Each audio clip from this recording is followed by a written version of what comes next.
दत्तात्रेयं महात्मानं वरदं भक्तवत्सलं प्रपन्नार्तिहरं वन्दे स्मृतृगामी सनोवतु।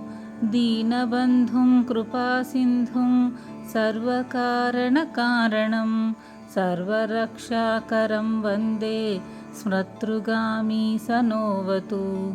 शरणागतदीनार्थ परित्राणपरायणं नारायणं विभुं वन्दे स्मृतृगामी सनोवतु। सर्वानर्धहरं देवं सर्वमङ्गलमङ्गलं सर्वक्लेशहरं वन्दे स्मृतृगामी सनोवतु। ब्रह्मण्यं धर्मतत्त्वज्ञं भक्तकीर्तिविवर्धनं भक्ताभीष्टप्रदं वन्दे स्मृतृगामी सनोवतु। शोषणं पापपङ्कस्य दीपनं ज्ञानतेजसः तापप्रशमनं वन्दे स्मृतृगामी सनोवतु।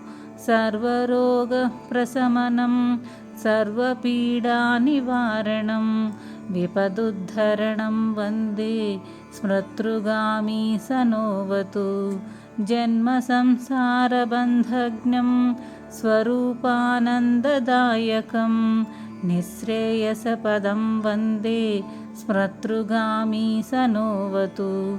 जयलाभयशः काम दातुर्दत्तस्य यस्तवं भोगमोक्षप्रदस्येवं प्रपठेत् सुकृती भवेत्।